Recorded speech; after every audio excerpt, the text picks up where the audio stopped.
All right. So as I said, this is gonna be a problem-solving session for chapter 3, including vertical alignment as well as horizontal alignment. So let me share the screen. And here we have um, here we had two main PowerPoint files that we covered here. The first one was the vertical alignment. So we've gone through the definition of the vertical alignment, and then what's a sag vertical curve versus crest vertical curve. So we've gone through this. We defined the parabolic equation that really defined the vertical curve, and then what are the offset formula, what's the k value, and then all of this will be compared to the stopping side distance. Stopping side distance part of it is again stopping side distance is d plus dr. So ds is actually is the same as the stopping side distance. D versus dr. This is the reaction distance when you see a danger, and just before you hit, between the time you see a danger and hitting on the brakes, that's the dr. While the d, this is the distance you will be traveling after you hit on the brake. So d is this little piece of the equation, and dr is simply your original equation times tr, which is the reaction time. If it's not given to you, tr is typically recommended by ASH2 as 2.5 seconds. Oops. Then we had the table, we had now we had the site distance factors for crest vertical curve. We got to know again what are the equation h1 and h2, and then if I do not know h1 and h2, and if I used ASH2 numbers, 3.5 feet for h1, 2 feet for h2, I'm gonna end up with simpler equations. And then all the way to the furthest simplification using the k value only for the case of the L is higher than the stopping side distance. And we got the table. So once you get the k value, you're gonna apply it in this little equation here. K is equal to L over A. K is equal to L over A. If I'm really after the L, therefore the K times the H, that would be the L minimum that I'm looking for. All right, so that's really again just in a nutshell what we've covered for the crest vertical curve. For the sag vertical curve, same thing. We had defined the equations, and the sag vertical curve is not about nothing but again the height of the head beam as well as that beta angle, and then we defined them. And then now we're gonna go through. We went through the underpass side distance as well. We defined the equations needed. What's the minimum length of the curve, and how are we simplifying it? And that was it for the vertical curve. So let's get going with the textbook, and I'm gonna pick some of the examples that I want to discuss with you guys. And I see a guy, and I could see that if you were to know these, that would be good. So what are we doing instead of just looking at the solution right away, which I don't like that. I'm gonna have um, I'm gonna have a snip of the example alone. Let's see how this would work. And I'm gonna go now to a note taking. And here you go. Can you guys see the screen? Yes, sir. Yeah. All right. So you see now again, it's just whiteboard and example 3.1. So this is one of the fundamental questions related to the vertical curves, stations, and elevation. So here it starts. The problem solved with a 600 feet equal tangent. What is a 600? 600 here is actually, this is the L. It's a 600 feet, or as we define. Professor, we can still see the PowerPoint. Oh, We can see Are the you whiteboard. showing us a specific example? oh yes. All right. So let me stop the share and share one more time. Thanks for pointing this out. How about now? Yes, Yes, thank you, Marcus. Professor. Yes. Thank you. Please. Again, if what I'm saying is not matching what you're seeing, please stop me. Otherwise, I'm just going to keep going. So, and we're all learning this together here. So again, the vertical curve station and elevation. So it says I have a 600 feet equal tangent, sag vertical curve. And what does that really mean? This little sentence at the beginning, it really means that I had the L is 600 feet, or as we got to learn, we like as transportation engineers to say, and instead of 600 feet, it's 6 stations, because each station is really 100 feet. And it's a sag vertical curve, has a PVC at station 170 plus 00. So that's the sag vertical curve. So since it's sag vertical curve, let's draw again the sag vertical curve.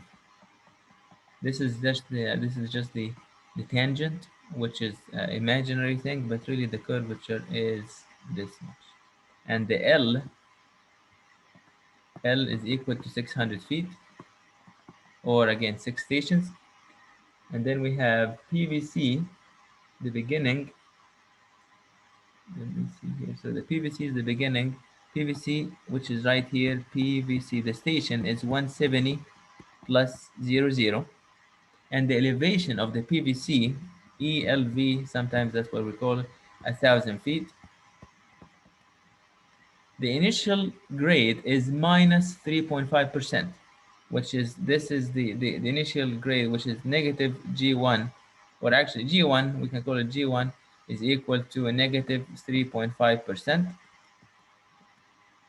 And the final grade is positive 0.5%. So this here, G2 is positive 0.5%. Determine the stationing as well as the elevation for the PVI and the PVT. The PVI, which is the midpoint, and the PVT. We need to get the stationing of these 2 points as well as the elevation and the lowest point on the curve. So we're here after it's a stack vertical curve. I need to know what's the elevation and the station for each one of these. So to start with, here basically, let's get going with first the stationing. What would be the station of the PVI? If I know that the length of the curve is 600 feet, which is 6 stations, correct? So the PVC is it's basically 170 plus 00. So if the station of PVC is 170 plus 00, what would be the station of PVI? Then the station of the PVI is going to be equal to what? So One. it's actually 3 stations. If you think about it, this is an equal tangent. This is very crucial here, you guys, to understand it. Equal tangent. What does that mean? We got to learn by definition. That means there is an L over 2 between PVC till PVI, and there is another L over 2 between PVI and the end, and then the end of the curve.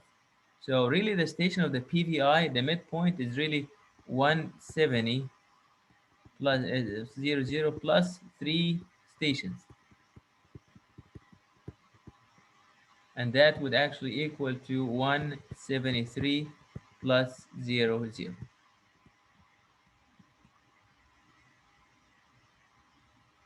Questions on how did we get this? All right, moving one further step.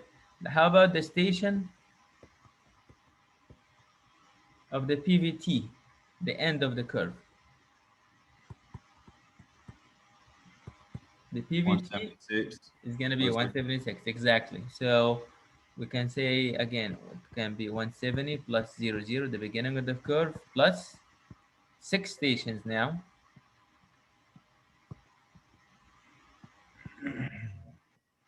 and that would be 176 plus 00. This,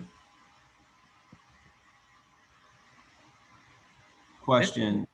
Say that please again. I have a question, Professor. If it says the equal tangent, like that term, does that means that the PVI is going to be directly in between the PVC and PVT? Yes. Okay. Again, we need to remember, we need to differentiate between, I'm not talking about as if the lowest point in the middle. I'm talking about the two tangents, which is an imaginary tangent. You're not going to see it in the field, but the two tangents from PVC to PVI, from PVI to PVT, yes, the PVI in the middle. That is true. All right.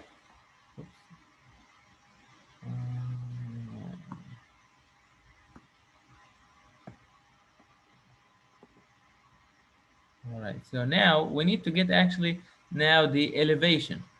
This is important, the elevation. How can I get now the elevation of PVI? If you know that the G1 is negative 3.5%. So typically what I like to do, again, it's a simple, similar triangles here. So what I'm saying is if the G is 3.5%, which means I will be descending 3.5 feet every 100 feet in the horizontal direction, correct? Therefore, if I know now that the L, the true length now between the PVC and the PVI is actually 300 feet, what would be now this amount, the X? Similar triangles, again, that's old school math. So basically 100 over 300 equal minus 3.5 over X. So 100X equal minus 3.5 times 300, and therefore X will be equal to minus 3.5 times 300 over 100, and that's actually, so that's means 3.5 times 3.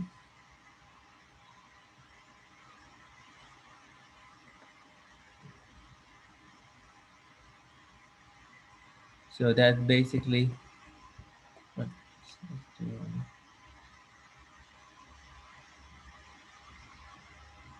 so 3.5 times 3, that is 10.5, or you can keep it minus 10.5 feet.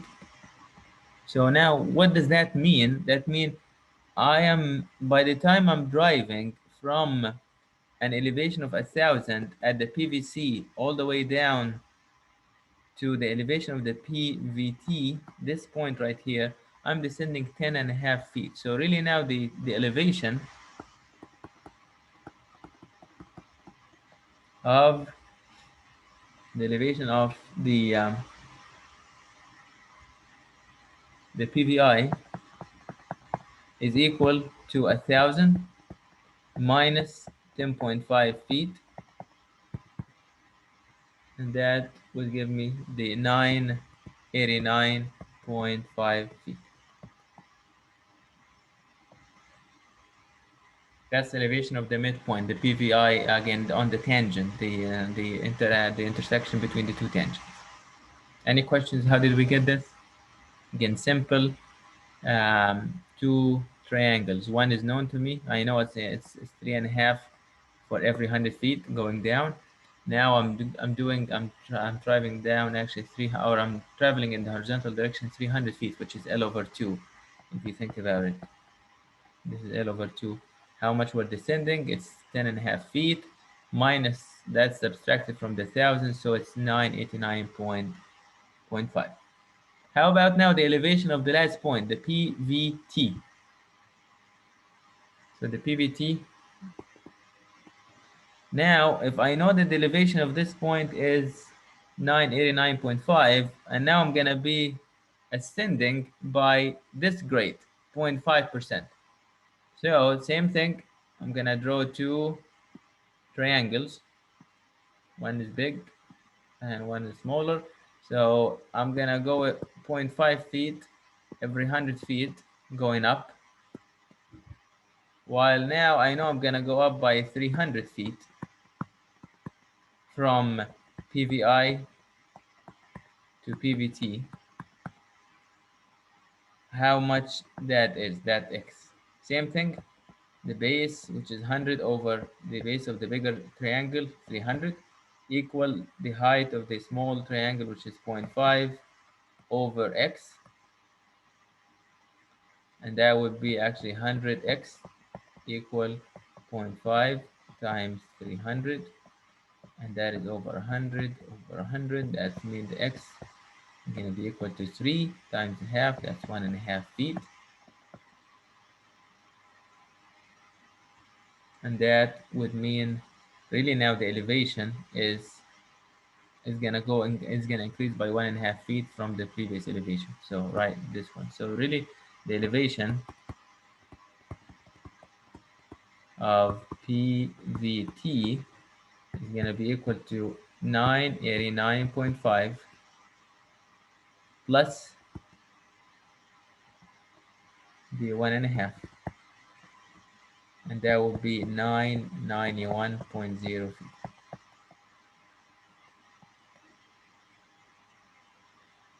Questions so far?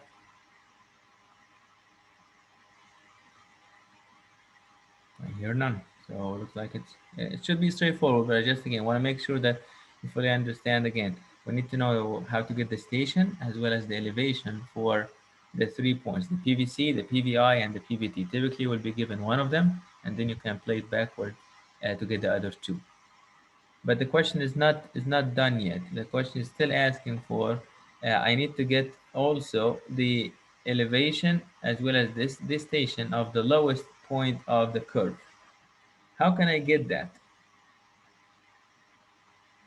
How can I get the lowest point of the curve? This is back now to math, not even calculus. It's before calculus. To get the lowest point of the curve, remember, this is that curve we agreed a couple lectures ago that a sag vertical curve or a crisp vertical curve is actually characterized by a parabolic equation. Y is equal to ax squared plus bx plus c. Correct? So if I really now want to get the lowest point, what did I use typically to do back to math? Set y equals to 0. Set what again? Set y equals to 0. Yes, or in other words here, where we need actually to get the derivative. We need to get the derivative of this equation and set it equal to 0. So if I say dy over dx, and that would be equal to 2ax plus b. That has to be equal to 0. All right. So once we do this, then I would know now the x. This is the location of the lowest point. And then once I get the x value, which is going to define for me, again, this point, the lowest point, I still need to define it by what? By an station, comma, elevation. The station is the x value. Elevation is the y value. So in order to get at least one of the two and then replace it with others, I need to get the derivative. The derivative, now it's again 2ax plus b has to equal to 0. And I am really after this x right here. So I need first to determine what's the a value and what's the b value. The a and b, again, were defined for you in the lectures. Please go back to the PowerPoint. The b value was defined as the g1. So the b, again, that's easy, which is equal to minus 3.5%. And the a, also defined in your PowerPoint, a is equal to, this is actually the g2 minus g1 over 2l. So how can I calculate the a? G2 is positive 0.5% minus G1, which is minus 3.5% over 2L. 2 times, since I'm interested to get everything in stations, don't be surprised if I say the L is 6, which is 6 stations. If I use 600, everything is going to be in feet. But typically that doesn't happen in real life. In real life, we need to provide everything in stations. That's why you'll see it also in the textbook. The L in this equation is replaced by 6 stations. If I really do this, 0.5 minus 3.5 over 2, 2 times 6, that's gonna equal to 0.3333. So if I get the A equal to 0.3333 and the B is negative 3.5, now I can rewrite this equation right here. So now I'm gonna say 2 times 0.3333. And why I'm doing lots of threes here, just again, to be as accurate as possible. Plus B, which is negative 3.5. That has to be equal to 0. Oh, sorry, I missed the X here. And which we're after. So 2 times 0.333 times X minus 3.5, that's equal to 0. And therefore, that's a simple equation. X, in this case, will be equal to 5.25. 5.25 what? What's the units here? Stations. There you go. So it's 5.5 stations. Typically, again, this equation is built to give you that the X or the lowest value from the left to the right. So going back really to this picture here, if I really want to draw it now up to scale, just to give you a perspective, so I have a very steep 3.5%, relatively speaking, and now I have 0.5%, and the sag vertical curve is actually, it looks something like that. Make sense? So now really the lowest point is not as you would think. The lowest point is not underneath the PVI. This point right here is not the lowest point. The lowest point is where? Somewhere around here, where now after this point it's gonna pick up elevation again, which makes sense. X is actually at 5.25 stations. Anyone can do these calculations, guys, but you can give a secretary or a technician, with all respect to both, and then they can do it. But as an engineer, you need to make sense of the number, and you need to recommend this number at the end of the day. Does this number make sense to you? If you do the calculation and the X, even just by drawing it and without even doing the calculation, if the X is 2, which is right here, for example, would you accept that? I hope not.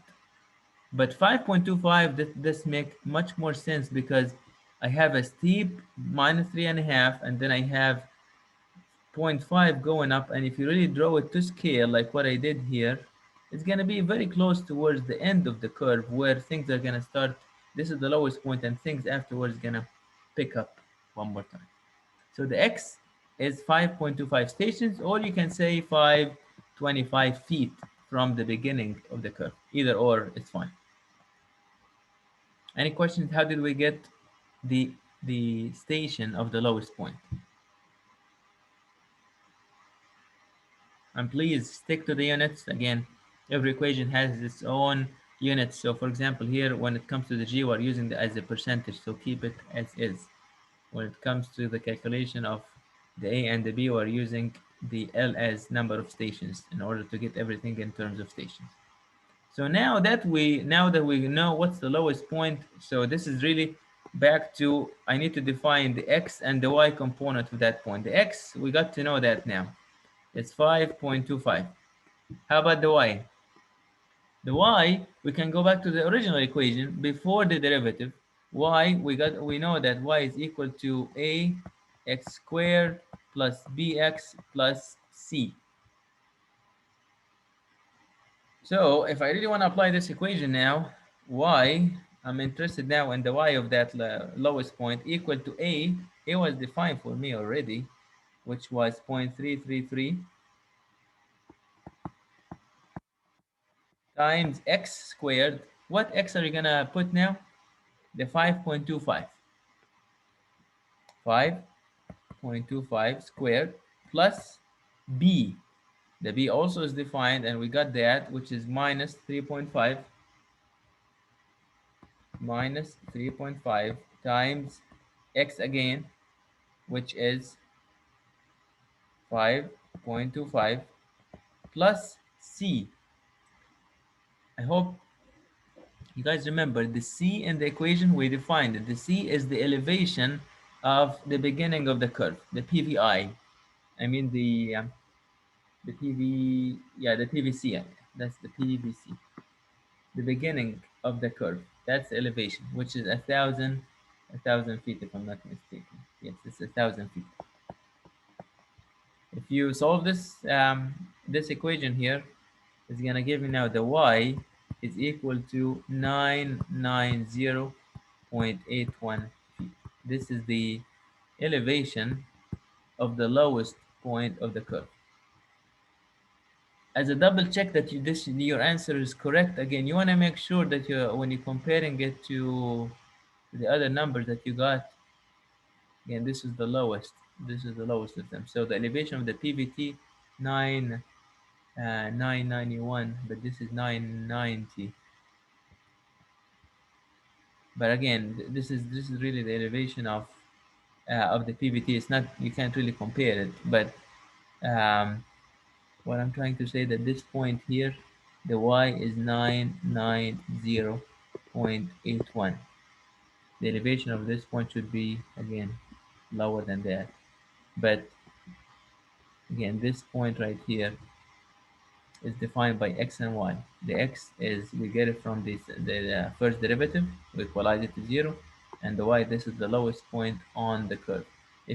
How can you tell again that this is the lowest point? You can actually give it a try. Give the equation a try, this one. If you put any x, any other x, away from 5.25, whether lower or higher, you should get higher than 990.81. For example, if you say, okay, y is equal to ax, and instead of the x now I'm gonna put, let's say, three stations squared plus b times 3 plus c, you're gonna have a higher number than 990.81. If you put something beyond the 5.25, same thing. By the time you reach the 5.25, this is gonna be the lowest point on the curve. Let's check if all what we've done is correct by sharing now the textbook. Can you guys now see the textbook? Yes. All right. So Yes. this is here what you'll see in your own textbook, and I'm using, I think, the 5th edition. And same. So here again, the PVI and PVT 173 and 176, and then they did the same calculation for the elevation. So 1,000 minus 3.5 per station times 3 stations, so that's 989.5. And then same thing with the other station, but also they had to derive the second derivative, the first derivative, equalize it to 0, get the lowest point, which is 5.25, and then get the height or the elevation of the lowest point, which is 990.81. So this is example 3.1. Any question on example 3.1? I have one, Dr. Solomon. Please go ahead. So I know we're using the 5.25 as our stations, and then Yep. we're multiplying by 1,000 feet, and our answer is in feet. So why would we not use 525 feet instead of the 5.25 stations? You could, and if you do that, everything as an output of the equation is going to be in terms of feet instead of stations. But what happens again? This is really tied back to construction experience, where when I go to the contractor, they have the technician sitting at every 100 feet. This is for them is the station. But again, you could from the very beginning you can say, you know what, and instead of that 6, I'm gonna put 600, and the output instead of 525 is going to be 5.25 station is going to be 525 feet. So it should be fine. It's going to give you the same answers. Either or is Okay, fine. thank you. You're welcome. Any other questions on example 3.1? All right, so let's go to the second example.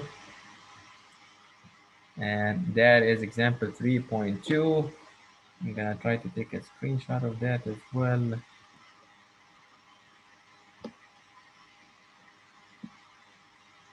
And I'm gonna stop the share so I can go back now to where I want it to be.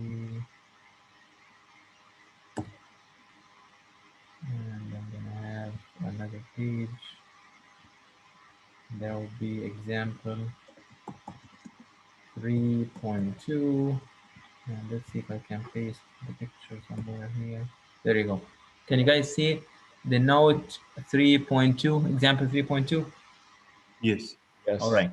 So example 3.2, now we're further interested now in elements of vertical curve. It says that there is an equal tangent vertical curve to be constructed between grades -2 and +1. -2. Now you see, it's not telling you whether this is a sag vertical curve or a crest vertical curve. But you need to know by default, because now we're having -2%, and then I have a +1%. So you should be able to tell that this is also a sag vertical curve. All right, so the PVI, which is right here, the station there is STA is 110 plus 00, and the elevation of that point is 420 feet. Due to a street crossing the roadway, the elevation of the roadway at station 112 plus 00 must be at 424.5. Design the curve. Very interesting. So here we're saying this is 1110.00, which is this point. And now at station 112, which is it should be now to the right side. So 112 somewhere here. This point, oops, this point right here on the curve, because now due to the street crossing of a roadway, the elevation of the roadway itself at station 112, this point here has to have an elevation of 424.5. So the elevation of this point is that much, and the station of that point is 112 plus 00. Design the curve. What does that mean, design the curve? Design the curve mainly asking for what is the L? What's the length of that curve? So here, actually, this is a very interesting yet practical problem where I'm designing a roadway. It might be a brand new roadway, but this roadway is actually crossing an existing roadway. So what need to be done is at that point of intersection. I'm trying to remember what's the name of that road. Getting closer to is it Cumberland? Getting closer to the village. I think it's Cumberland. When it crosses Broadway Avenue. So Broadway Avenue. So I don't know if I want to draw. So this is the loop. This is Broadway Avenue, and I think Cumberland is out a little bit outside the loop. So Broadway is an existing roadway.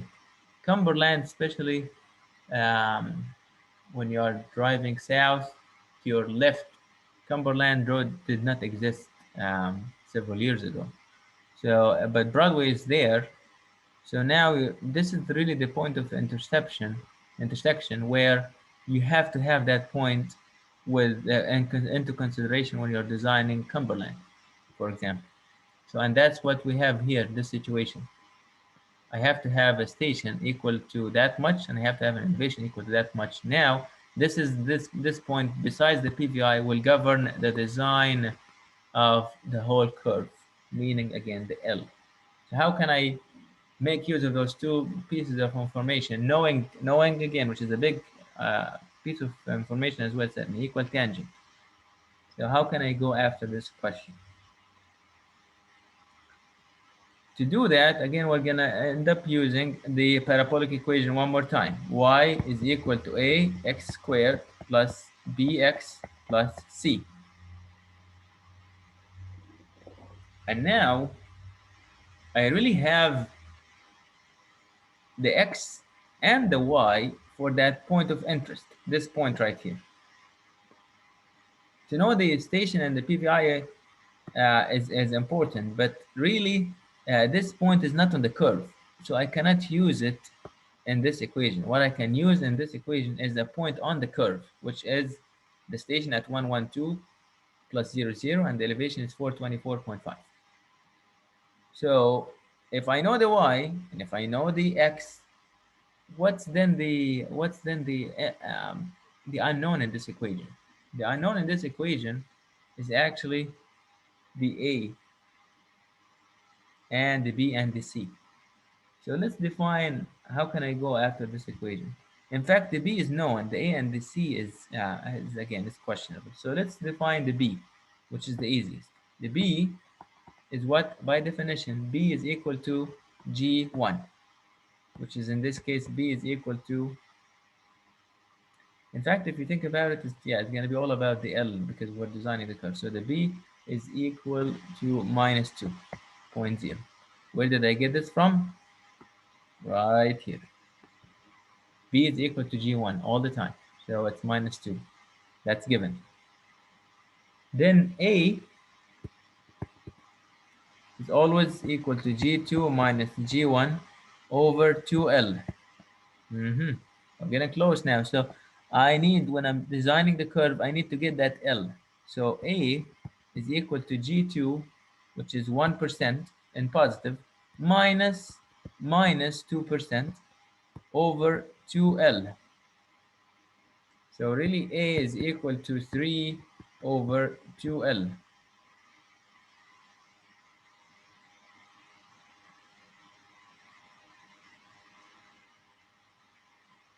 And if you want to simplify this, again, like, well, let's simplify it. So A 2LA equal to 3. If I want to multiply this, and now I want to define the A again. So the A is equal to, well, there's no need for this. Never mind. So A equal to 3 over 2L. But to simplify it again, this can go as 1, and this is as 1.5. So as if I'm just following the textbook, so A is equal to 1.5 over L.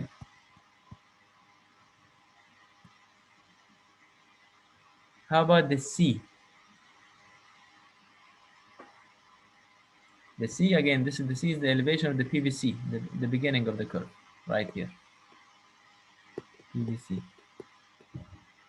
So that also can be defined in terms of the L.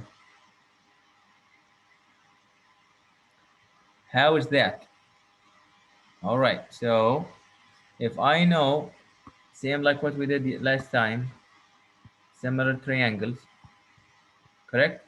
So if I know that from the PVI to the PVC, it's 2% going downwards. So 2 every 100, correct? I'm descending 2 feet every 100. How about now, if I know that from this point to this point, what is this length, guys? Not in numbers. I'm not asking you numbers, but what is this length? L over 2. There you go. So it's L over 2. This is if it's an equal tangent, which is why, again, it's important to read the question. This is L over 2. And this is now the X. This is what I do not know. So if I do the same thing, 100, the base of the small triangle over the base of the bigger triangle, L over 2, that's equal to the height of the small triangle over the height of the bigger one. Therefore, 2 times L over 2, that's equal to 100x.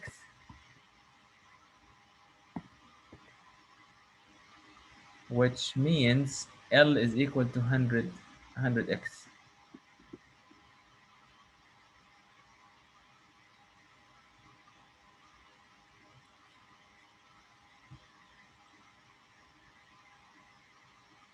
Now, how can I replace this in the C equation? The C, if I know that the elevation of this point is 420, now I need to add to it this height, which is the X. So it's 420. So the elevation of C, or the height, which is the elevation actually of the PV, elevation of the PVC, which is C, equal to 420, which is the height of the midpoint of 420, plus what we found here.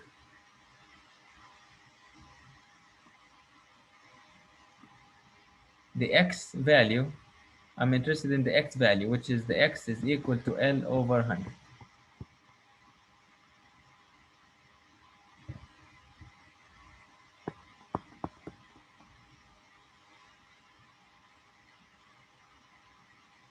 And if I really want to get this in stations, I need to multiply this by 100.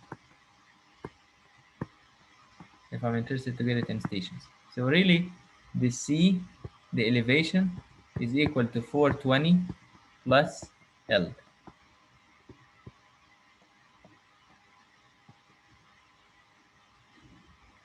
Any question, how did we derive this? So again, it's similar triangles. It's 2%. And instead of 2 over 100, now it's going to be X over L over 2. Therefore, X is equal to L over 100. This is in case, again, I'm interested to get everything in feet. But if I'm not interested to get the X in feet, I need to multiply by 100. That's why, again, if you multiply this by 100 and you multiply this by 100, therefore X n stations equal to L stations. And that's why here, now C is equal to 420, which is the bottom of, which is the elevation of this point right here, PVI, plus the X, which is L. So 420 plus L. All right, so now I have the A defined as 1.5 over L. I have the C defined as 420 plus L, and the B is already defined for me as -2. So all what I need to do now is really to go to this equation and replace everything. And guess what? The only unknown in this equation is the L. So if I really rewrite the equation now, y is equal to ax squared plus bx plus c. The y in this equation is known to me, again, using that point, 424.5, 424.5 equal a, which is, we defined it, 1.5 over L, times x. Where did we get the x from? X squared, actually.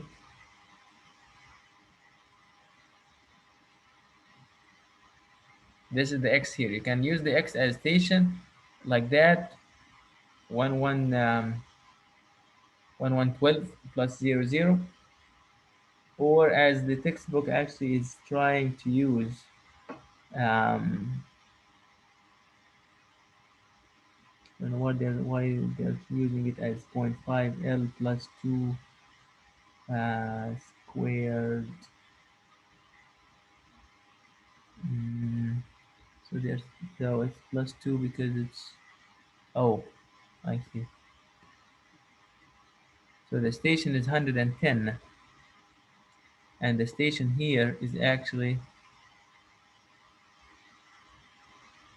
112.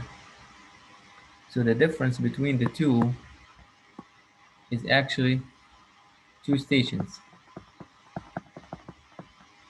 plus half of the L. So really what they're trying to do here is that x, the x here in this equation, they're trying to measure the x from the beginning all the way to the point of interest, which is right here.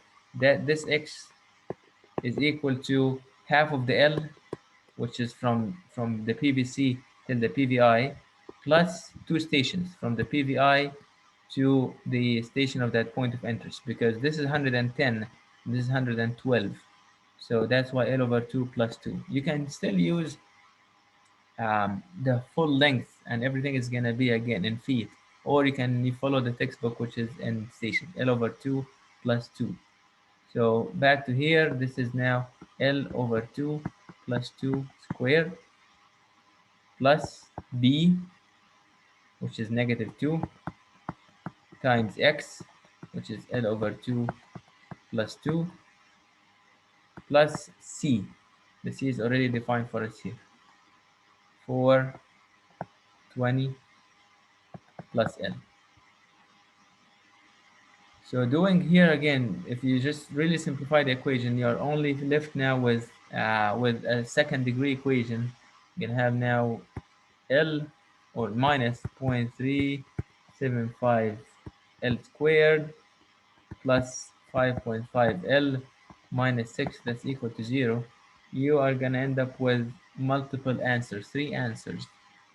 All of them will be negative, which doesn't make sense because the length of the curve, it has to be positive except one value, and the value will be L equal to 1.187. 1.187. That's the length. That's the length of the curve. 1.1. And again, that's in stations, by the way. What does that mean? You need to multiply this by 100 feet to get it length in feet. So it's going to be 118.7 feet.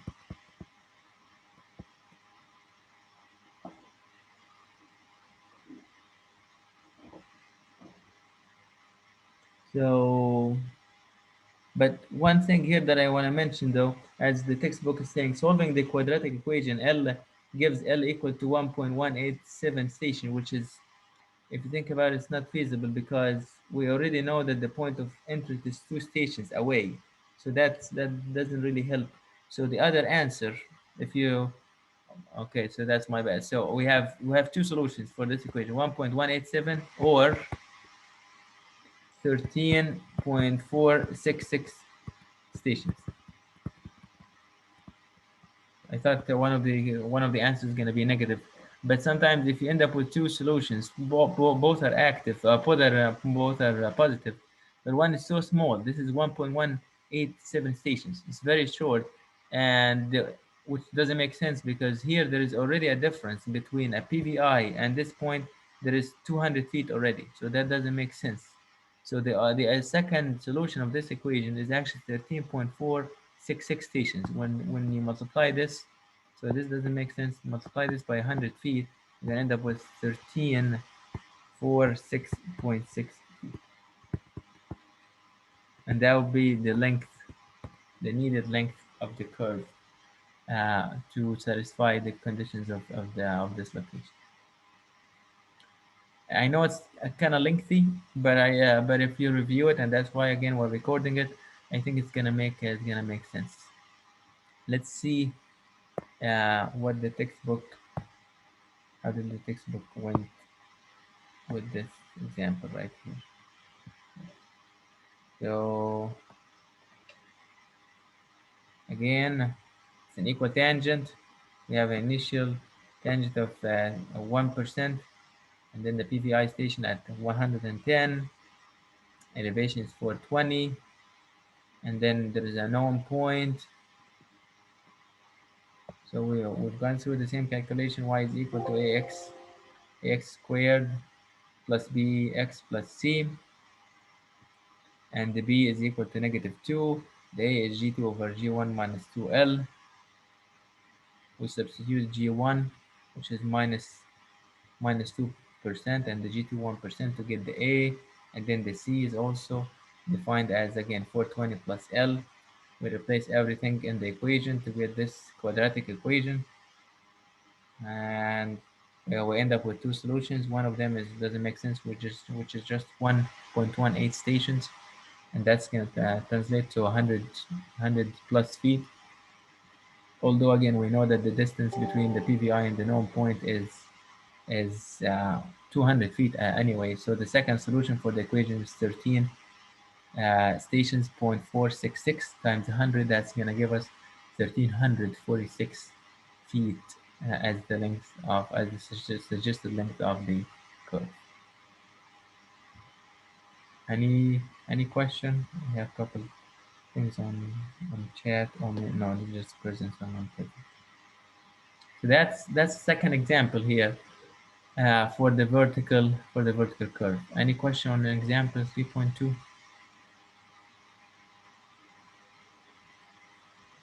All right. Let's do one more example, and I'm gonna jump to example 3.5. 3.5. So let's go back to the textbook and go down the list.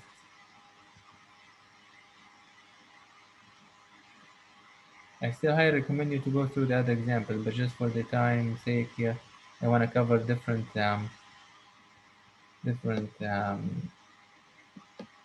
example, different styles. So this one here is design a crest vertical curve, which we did not talk about yet. So a highway is being designed to an AASHTO guidelines with 70 miles per hour design speed, and at one section, an equal tangent vertical curve must be designed to connect grades of 1% positive to a negative 2%. Determine the minimum length of the curve necessary to meet the stopping side distance requirements. So once it says using the AASHTO guidelines, you can really now use the table 3.1, if you recall. So let's go back to table 3.1.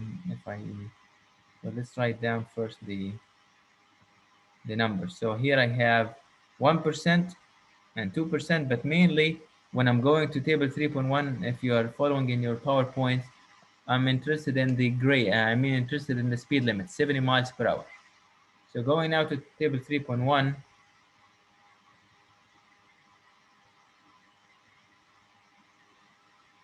oops.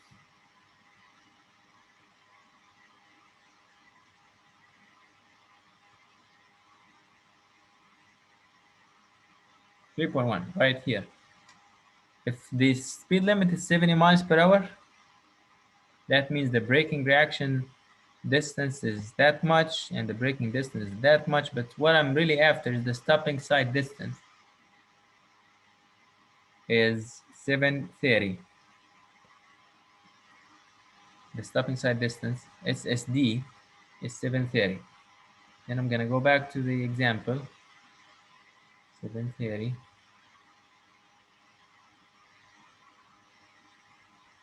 And now this is here the equation that we used for a crest vertical curve is A times SSD squared over 2158. Where did we get this equation? I'll show it to you in the PowerPoint. If I'm using the AASHTO guidelines, using a speed limit of 70 miles per hour, I got from table 3.1 that the SSD is 730, and then I can use the equation that, again, you have it on your PowerPoint, but I'll show it to you. So A, which is 3, where did we get the 3? A is the difference.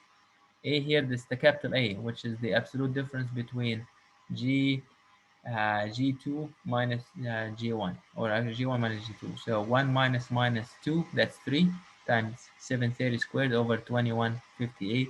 So the minimum length of the curve is 740.81. We assumed I assume that the minimum length is higher than the SSD. And then if that is satisfied, I'll stop right there. If not, I'll go to the second equation. So the LM is 740, which is higher than the stopping side distance. Therefore, my assumption was correct, and I'm gonna stop right here.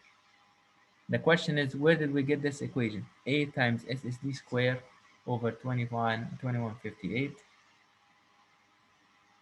Let's share the equations.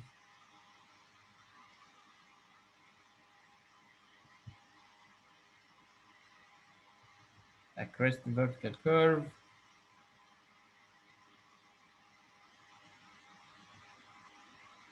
Crest vertical curve. We can use H1 and H2 equation right here, but we are not given what's H1 and H2, and that's why when using the H2 equations, we replace the H1 with 3.5 feet and the H2 with 2 feet, and this is what we end up with, the simplified equation. This is the equation that we used.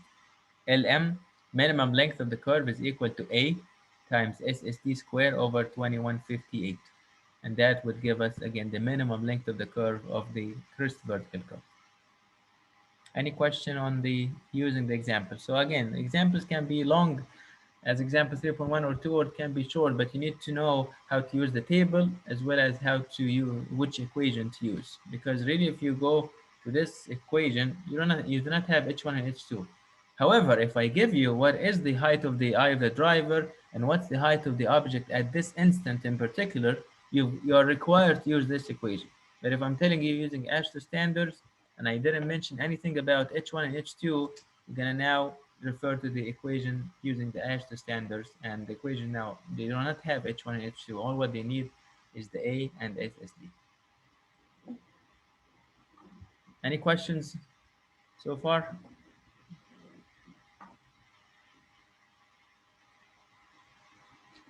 All right, let's see here if we can have another question before I let you go. Example 3.6, which is very related to example 3.5. So let's go to the textbook again. So we did solve this one, 3.5. Now the textbook is asking us, or is discussing 3.6. Now we solve example 3.5, the same example that we just did, using the key value in table 3.2. If you remember, the furthest simplification. So we have the H1 and H2 equation. If we have H1 and H2, if you do not have it, you're going to use the equation that we just used now, ASD squared over 2158. The third simplification, or third simplified equation, now using the k value. So if we use now the table 3.2,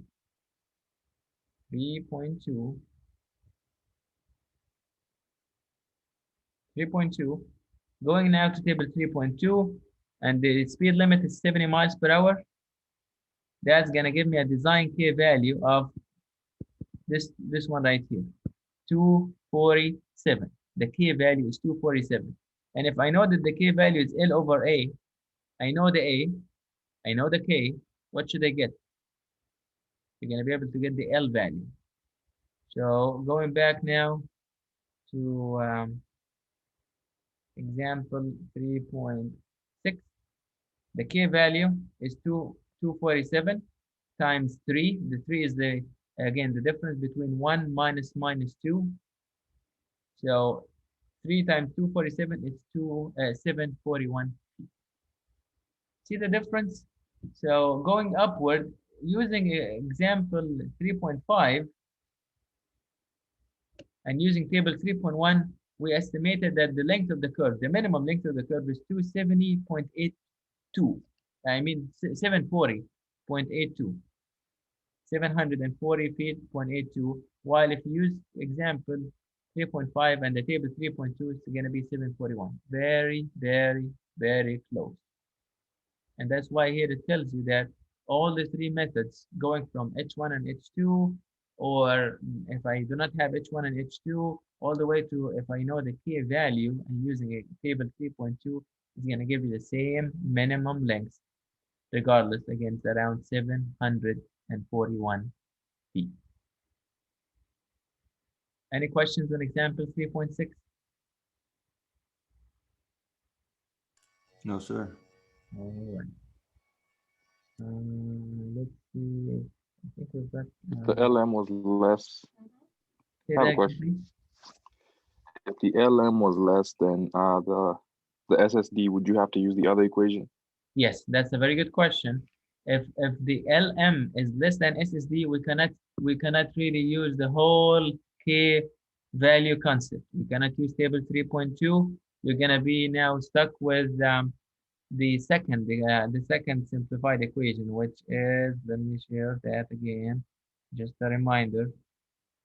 So let's assume, it was a good question.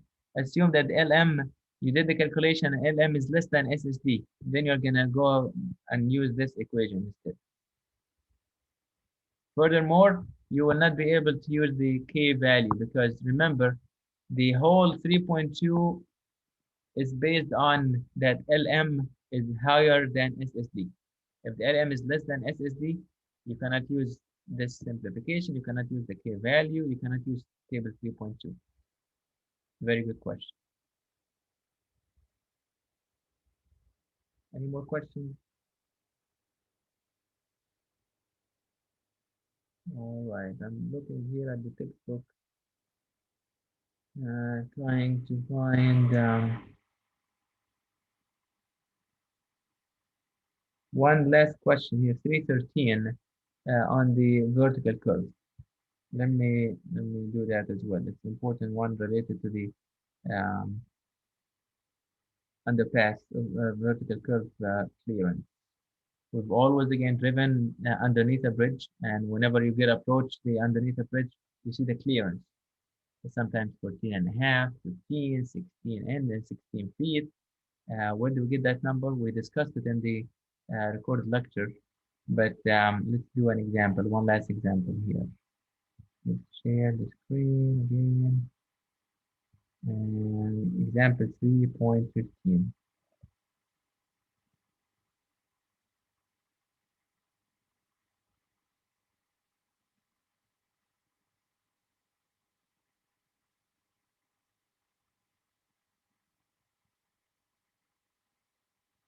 Oh no, sorry, 313.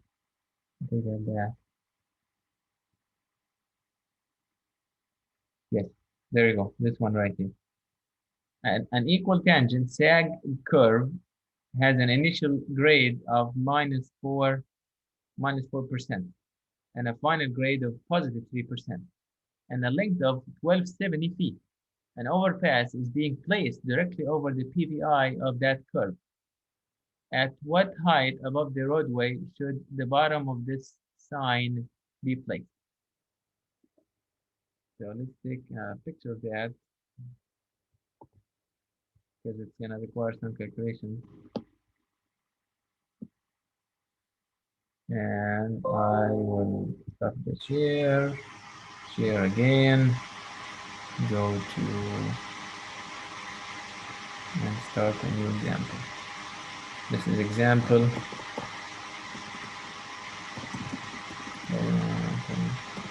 example 3.13.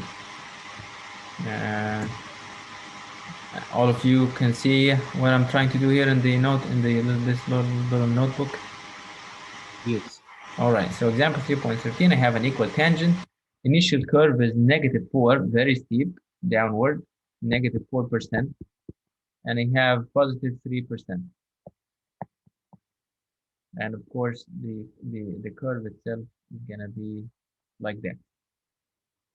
The length of the curve, the equal tangent curve, from here to here, is 1270 feet.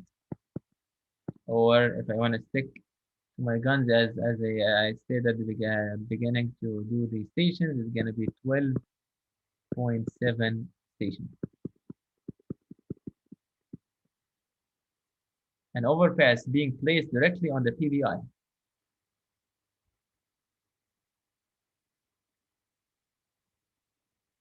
PVI right here. Now I have an overpass right here. Let me say again, this is like a bridge. At what height above the roadway should the bottom of this sign be placed? So really, I'm looking into the HC here. This HC, what's the clearance?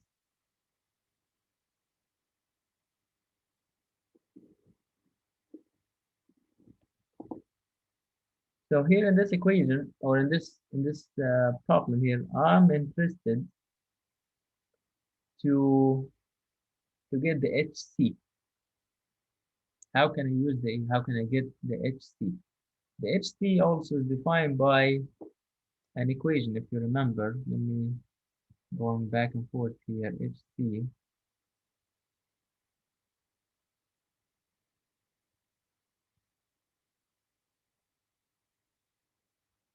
To remind you of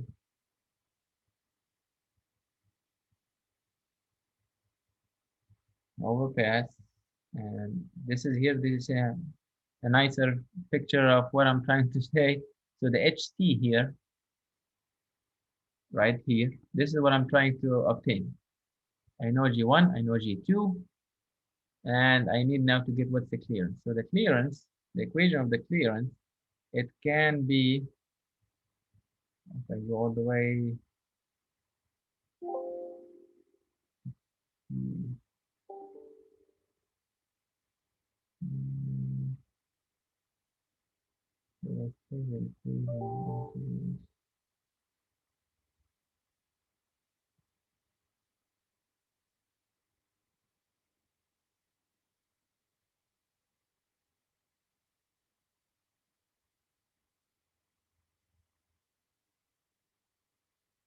well, let's see the textbook here. What did they say about it?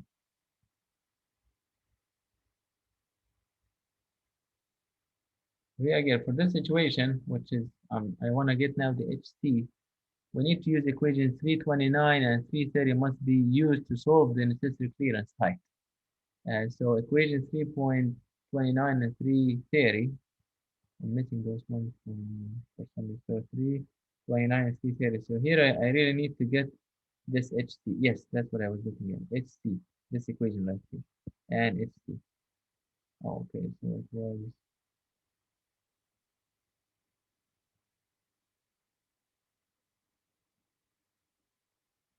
329. Okay, let me go back then to show it to you on the PowerPoint. Sorry guys, I'm going back and forward. I know it's kind of confusing. So the equation for HC, see here, this is the HC that we're after.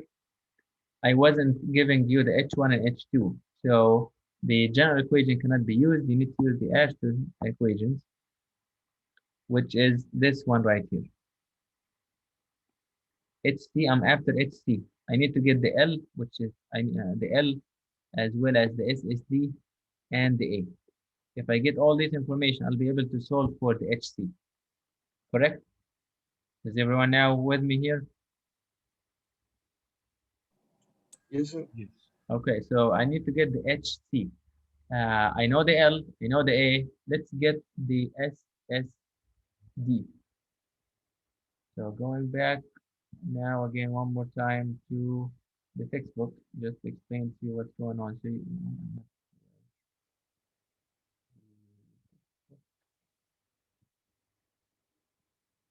So again, using these two equations, 329 or 330, typically, again, we start with the assumption that SSD is less than L, which is, again, the length of the curve is higher. So that's why the textbook is using 329. So 329 or 330. So we are picking again 329. And this is the equation that I need to use. L is equal to A times SSD squared over 800 times HC minus 5. So A is easy. We got that. It's 7. Why it's 7? A is actually 3 minus 4, which is G2 minus G1, and the absolute right here. Minus 4. Oh, actually G1 minus G2. So minus 4 minus 3, so that is 7. So that is I got that. And the SSD, how can I get the SSD? They got the SSD by getting the K value. The K value is equal to L over A. L is 1270 and A is 7. So we get the one K value is 181.4. And from 181.4, I can go to table 3.3 and pick what would be now the correspond approximately to a design speed of 70 miles per hour. And for 70 miles per hour, I can go back and get that the speed limit and the SSD is 730. So really what we're trying to do here is to get what's the minimum SSD. So if you go back down to table 3.3, 3.3 right here, and the K value is 181.4. So now we are playing it backward, not 115, not 136. It's actually 181.4 right here, this one. So 181, which is the closest to what we have, is going to correspond to a speed limit of 70 miles per hour. And 70 miles per hour corresponds to this SSD, or after this number right here. SSD is 730 feet. Once we get to know the SSD, I'm going to go back to the same equation.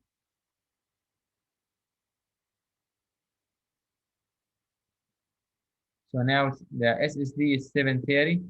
I know it's 730.